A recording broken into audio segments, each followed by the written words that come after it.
This is Natalie Matthew, the heiress to one of the most opulent hotel chains in the country. Across from her standing was Elena, her maid, carefully pouring tea into a delicate porcelain cup. Natalie lifted the cup, examining the intricate floral design before a mischievous smirk curled at the corner of her lips. In a swift motion, she let it slip from her fingers. Crash! The fine china shattered, the sound echoing through the room. Natalie gasped dramatically. "Are you out of your mind? Look what you've done!" She shrieked, her voice laced with accusation. Elena flinched, confusion flashing across her face.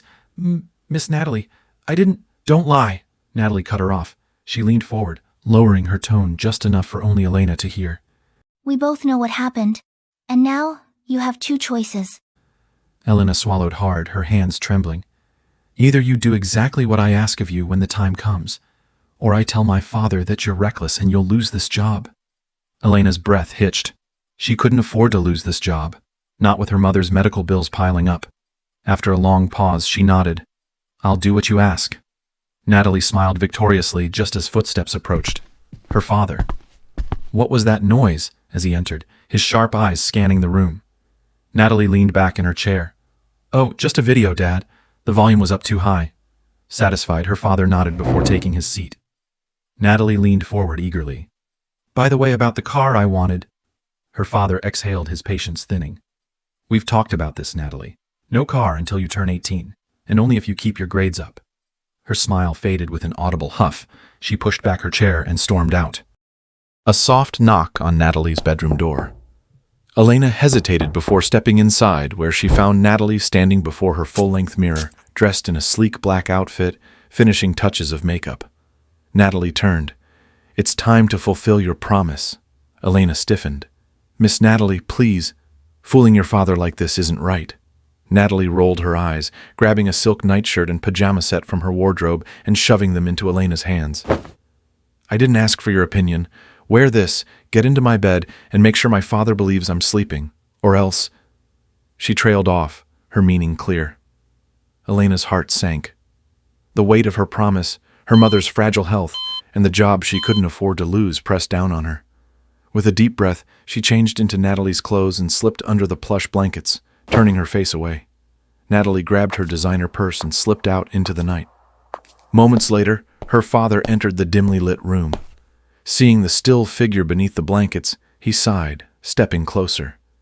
"Natalie," he murmured, his voice softer than usual. "I know you're awake." Elena tensed but remained still. "Listen, sweetheart, I know you're upset about the car, but you're still young. There's a right time for everything." Silence. He exhaled. "I want you to understand something. I'm building a large orphanage. My dream is that one day you'll manage it, help those less fortunate. You've been given so much in life, Natalie. The right way to repay that privilege is by helping others, not just asking for more." Elena's throat tightened. When no response came, her father sighed. "We'll talk in the morning." He turned toward the door, then froze. Standing at the threshold was Natalie, her heels in hand, her hair tousled from the night breeze. Their eyes met. His face darkened, disappointment replacing all warmth.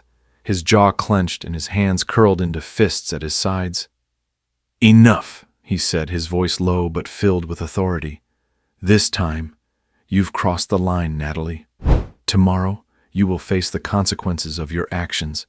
It's time you learned a lesson, before it's too late." Without another word, he turned on his heel and stormed out of the room. Seated on a luxurious leather sofa, Mr. Matthew was lost in thought. He had raised Natalie alone since her mother passed away in her childhood. But now he worried. Where had he gone wrong? A soft clinking sound pulled him from his thoughts. Elena had arrived, carrying a tray, her posture hesitant, as if she feared facing him after last night's deception. Carefully, she placed the tea on the table and took a step back. Mr. Matthew lifted his gaze to her. "Tell me, Elena, why did you help her?" Elena swallowed hard. "Sir, I didn't want to, but Natalie, she made me promise. She said she'd have me fired if I didn't do what she asked. I'm really sorry, Mr. Matthew. It won't happen again, I promise." With a slow nod, he sighed. "I believe you, but that's not what troubles me, Elena." She frowned slightly. "Sir?" He exhaled deeply, leaning forward. I don't know how to reach her. She's becoming someone who values power over people. And one day she'll be completely alone." Elena was silent for a moment before she spoke. "Maybe, sir. She needs to experience life outside of her privilege. Why not make her work at one of your hotels? Not as an owner's daughter, but as a regular employee. Let her see how hard people work for a living. Let her understand that the people who serve her are just as human as she is." He leaned back, considering it. "That might actually work. You may have just given me the answer I needed." As he spoke, his gaze dropped to her neck, where a delicate silver chain rested against her collarbone. Dangling from it was a ring, simple yet elegant, serving as a locket. "That ring. Where did you get it?" he asked, his tone shifting. Elena hesitated. "It belonged to my mother." A flicker of surprise crossed his face. "And where is your mother now?" Elena lowered her eyes. "She's unwell, sir. She lives with me." Something in his expression changed. As Mr. Matthew stared at the delicate ring locket around Elena's neck, an old buried memory stirred within him as his mind drifted back to a time when life was simpler, when love, not wealth, consumed his dreams. Suddenly, he was young again, sitting on the wide stone steps of a lively amusement park. Laughter and music filled the air, but his focus was solely on the woman beside him. She was radiant. Her eyes always captivated him. The girl he loved. "One day," she said, staring at the twinkling lights in the distance, "I will build a beautiful orphanage, a real home for kids like me, ones who lost their parents too soon. I'll make sure they never feel alone." He watched her in admiration, as she spoke not of riches, not of luxury, but of giving, of creating something meaningful. A slow smile played on his lips. "And I will build a chain of the most luxurious hotels in the country." He turned to face her, his eyes filled with certainty. "And when I do, I'll help you build your orphanage, not as a donor, but as a partner." She looked at him, surprised. He reached into his pocket and pulled out a simple yet elegant ring. "But first, you must promise me something in return, a lifetime commitment." He held the ring out to her, his voice steady. "Will you marry me?" Her eyes widened in shock before softening with emotion. Tears glistened as she smiled and whispered, "Yes." As she slid the ring onto her finger, he felt invincible.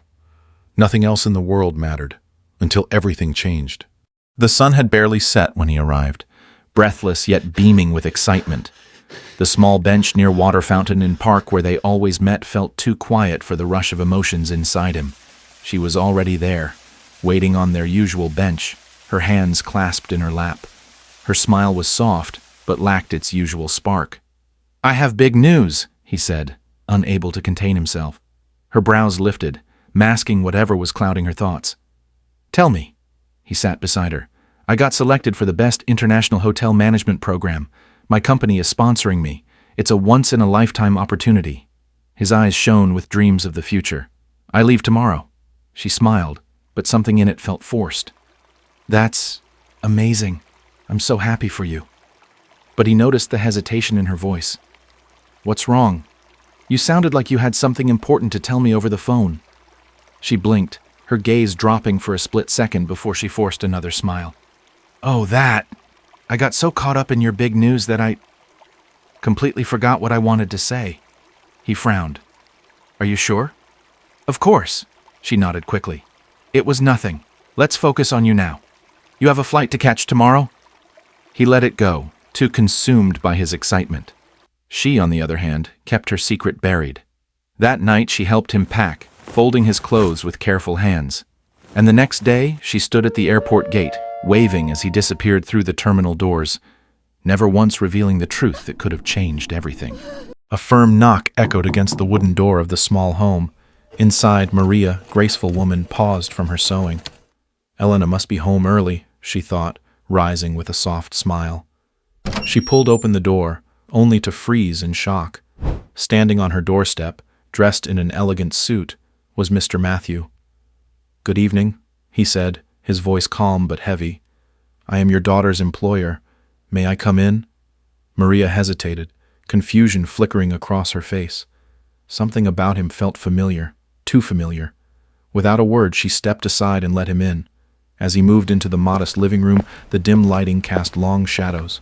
But when he turned towards her, stepping into the glow of the overhead lamp, Maria's breath hitched. Her hands trembled. It was him, the same man she had once loved, the same man she had let go. You, she whispered, her voice barely audible. You're here. How did you find me? His jaw tightened, emotions flickering in his eyes. First, you tell me where you disappeared. His voice held a quiet demand. I called you, repeatedly. You changed your number. When I returned, I searched for you for 2 years. You vanished into thin air. Why? Why did you do this to me? Maria looked away, guilt pressing on her chest. It was time. The day you told me your big news, she began, her voice unsteady, I found out that I was pregnant, with your child. Mr. Matthews' face paled. I didn't tell you because I knew you, she continued. I knew you would have given up your dream for me, and I couldn't be the reason you let go of something you worked so hard for. I wanted you to succeed, to become the man you always wanted to be. Tears welled in her eyes as she continued, I tried to reach you once, but by then, you were married. She exhaled shakily. So I made the choice to never look back. A heavy silence filled the air. His life flashed before him. The years he spent building his empire, the love he lost, the daughter he never knew existed. His voice came out hoarse. Maria, is Elena my daughter? Her gaze met his, filled with unspoken truths. She nodded. His knees almost buckled, his world shifting in a way he never expected. Just then, a second knock sounded. It's me, Mama, open the door. Maria wiped her tears quickly and opened the door. Elena stepped inside, only to stop in her tracks when she saw her boss standing in their home, her brows furrowed in confusion. Sir, why are you here? Maria swallowed, glancing between them before turning to her daughter. Elena, he's your father. The room fell silent. Elena's breath hitched. Her heart pounded. What? Her lips trembled as she looked between the two of them. I never told you, because I thought it was best, Maria admitted, her voice breaking. I did what I thought was right at the time. I couldn't give you the life you deserved, but I tried to raise you with the love any parent would want to give their child. Tears spilled down Elena's cheeks. Mr. Matthew, eyes filled with remorse, took a slow step forward before pulling her into an embrace. I had no idea, he whispered. I never knew you even existed. And for that, I am so sorry. Elena sobbed against his chest, years of unanswered questions and silent wishes crashing down all at once. After a long pause, Mr. Matthew exhaled, composing himself. He turned to Maria. No one can know about this, not yet. His tone was firm. When the time is right, I will announce it myself. He looked at Elena. But until then, I need your help. Elena wiped her tears, confused. Help? With what? Teaching my other daughter a lesson. A slow understanding dawned in Elena's eyes. She nodded. I'll help you in it. The next morning, Natalie Matthew entered her father's grand office, expecting yet another lecture. She leaned against the chair with her usual arrogance, arms crossed, waiting for him to get to the point. But this time, Mr. Matthews' expression was different. Natalie, he said, his voice steady, for the next 2 months, you will work as a staff member in this hotel. You will not return to the mansion. You will live in the staff quarters and survive only on the salary you earn. Natalie's jaw dropped. Wait, what? Her father continued as if he hadn't heard her. You cannot reveal who you are, and you cannot use your name or status to gain any special treatment. He leaned forward, his eyes sharp. And to make sure you follow the rules, Elena will be working alongside you. She will keep an eye on you. Natalie shot Elena a glare, who stood quietly beside her father, her face unreadable. This is insane, Natalie snapped. You can't seriously expect me to— You have no choice, her father interrupted. If you fail, you will get nothing from me. No inheritance, no second chances. I will cut you off completely. Her world spun. She could feel the walls closing in. No more designer clothes, no more luxury, no more power. But she knew there was no way out. Her father had made up his mind. With gritted teeth, she muttered, Fine. 2 months. How hard can it be? She had never been more wrong. From the very first day, Natalie struggled. Scrubbing floors, setting heavy dining tables, running around delivering food. Her legs ached, her arms hurt, and her patience wore thin. The uniform felt cheap on her skin. The staff quarters were tiny.